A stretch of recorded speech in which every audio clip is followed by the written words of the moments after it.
exagerado. Jogar aos teus pés, eu sou mesmo exagerado. Parece que exagerar virou regra. É rodízio de pizza, de carnes, de massas, muito molho e tudo com muito sal. Lembra do saquinho de pipocas? Virou um balde. Com o tempo, as garrafinhas de refrigerante também cresceram. Os sanduíches ganharam novos andares, uma perigosa engenharia gastronômica. Estamos no centro de São Paulo, em frente a um dos prédios mais altos da cidade, o Edifício Itália. Quando ele foi inaugurado em 1965, o Brasil lutava contra a desnutrição. De lá para cá, a situação mudou de uma forma surpreendente. Hoje, o principal problema de São Paulo e de outras cidades brasileiras é a obesidade e suas consequências. O exagero na alimentação tem um preço. Doenças que antigamente atingiam idosos, hoje viraram epidemia e estão entre adolescentes e até crianças. Duas dessas doenças costumam caminhar juntas: hipertensão e diabetes. Os números impressionam. Entre a população adulta, são mais de 30 milhões de hipertensos e os diabéticos já passam de 12 milhões. Em muitos casos, o chamado mau colesterol fica elevado, um distúrbio perigoso e de nome comprido, hipercolesterolemia. Muitas pessoas elas têm hipertensão, diabetes tipo 2 e hipercolesterolemia e precisam tomar remédio para as 3 doenças, muitas vezes mais de um remédio para diabetes tipo 2, mais de um remédio para hipertensão e um remédio para colesterol aumentado. Então, é um problema de saúde pública. Tanto a hipertensão como o diabetes são doenças crônicas. Elas não têm cura, mas podem ser controladas com medicamentos e bons hábitos de vida, exercícios físicos, alimentação regrada, sem cigarros e bebida alcoólica. Do contrário, as duas doenças costumam ter graves consequências. No caso do diabetes, problemas renais, cardiovasculares e até cegueira e amputações. A hipertensão é igualmente perigosa. A hipertensão arterial é o principal fator de risco para o desenvolvimento das doenças cardiovasculares, do tipo infarto do coração, derrame cerebral, insuficiência renal com necessidade de diálise. Por isso a hipertensão é tão perigosa e tão importante. É preciso também estar de olho na balança. Quase metade dos brasileiros está acima do peso. O mais recente levantamento do Ministério da Saúde mostra que o número de pessoas com excesso de peso aumentou muito nos últimos anos, de 42,7% em 2006 para 48,5% em 2011. Fernando Tomé é vendedor, Jurandir, engenheiro. Os dois moram em São Paulo há muitos anos. Não se conhecem, mas têm pelo menos uma coisa em comum. Já numa idade madura, eles decidiram cuidar da saúde para valer. Fernando descobriu que tem diabetes há 8 anos. Diz que nunca levou o diagnóstico a sério. Recentemente decidiu mudar hábitos de vida e aprendeu a manter a doença sob controle. A mudança foi mais na parte de alimentação. Exercício eu já fazia, continuo fazendo. Jurandir acaba de descobrir que está com a pressão alta. Foi por acaso neste evento que a Sociedade Brasileira de Hipertensão organiza pelo menos uma vez por ano na Avenida Paulista. A enfermeira viu logo que havia uma alteração. Ele não esperava e ficou surpreso com o resultado do exame.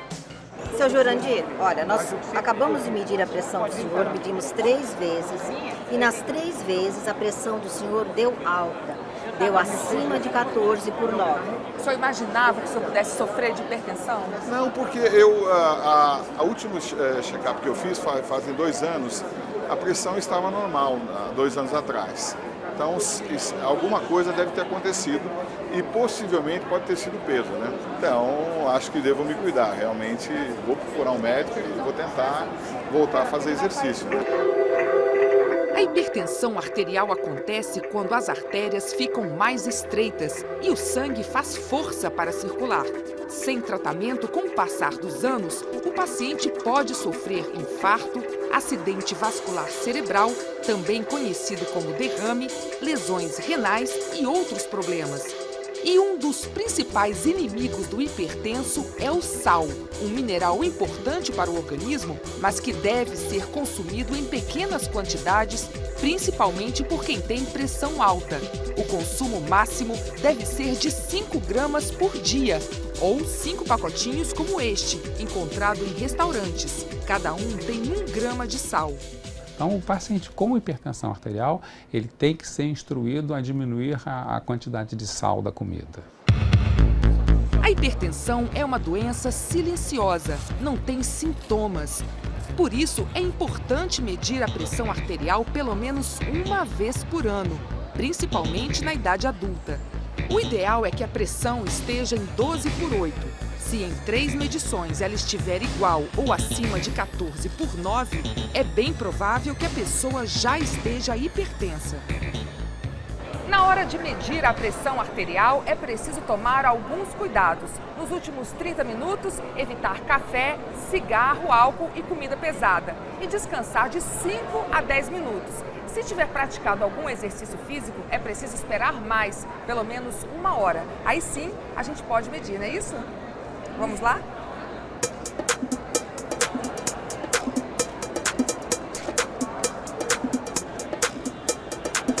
E aí, quanto deu? Olha, a sua pressão deu 12,5 por 8,5. A sua pressão está normal. Se o indivíduo tem um hábito de vida saudável, se ele tem um peso ideal, se ele ingere menos sal, se ele não fuma, quer dizer, esse indivíduo tem menos chance de se tornar um hipertenso. Então, porque é uma doença controlável, uma doença que o indivíduo precisa saber para ele se cuidar, é importante que ele saiba que seja hipertenso. O controle é feito com mudanças nos hábitos de vida e com medicamentos. Além de se cuidar mais, Jurandir já decidiu ficar longe da agitação de São Paulo. Ele comprou uma casa na tranquila Paraty, no litoral do estado do Rio de Janeiro, onde passa os fins de semana. Há 2 anos, abriu um pequeno restaurante na cidade e pretende se mudar de vez. Jurandir já procurou um médico, está fazendo novos exames e caminhadas. Quando eu verifiquei que eu estava com 15 de pressão, eu falei, daqui a pouco eu vou ter um problema cardíaco, um problema de aneurisma, alguma coisa assim. E fatalmente o tempo ia trazer essas consequências. Se há tempo de revertê-las, e há, é só eu me dedicar um pouco agora, não só às panelas, mas também a andar um pouco, né? E fazer as compras a pé, mais a pé ainda, né? O vendedor Fernando Tomé, que é diabético, também precisou levar um susto para se cuidar melhor. Ele não se tratava corretamente, tomava os remédios, mas comia de tudo. Eu sempre gostei muito de salada, mas eu comia o que tivesse. Feijoada, mas não sei. O que viesse eu traçava, não sou muito ruim de comida, não. Um dia, Fernando foi visitar um amigo que tinha em casa um glicosímetro, o aparelho que mede o nível de glicose ou açúcar no sangue. O ideal é que em jejum o nível esteja no máximo em 99 miligramas por decilitro. Mas aí a gente estava batendo papo, ele falou, e você, como é que tá? Eu falei, de vez em quando eu vejo aí, eu não gosto de ficar muito vendo isso não, que eu acho meio paranoico. Ele falou, então vamos ver quanto tá. 402. Quase caí para trás, eu falei, meu Deus do céu. Existem 2 tipos de diabetes. O tipo 1 costuma se manifestar na infância ou adolescência. Nesse caso, o pâncreas para de produzir insulina, o hormônio que permite a transformação da glicose em energia. Já o diabetes tipo 2 costuma surgir na faixa dos 40 anos de idade. Está muito ligado à alimentação inadequada, ao sedentarismo e à obesidade. A doença vai se instalando aos poucos. Durante anos, o pâncreas passa a produzir cada vez mais insulina.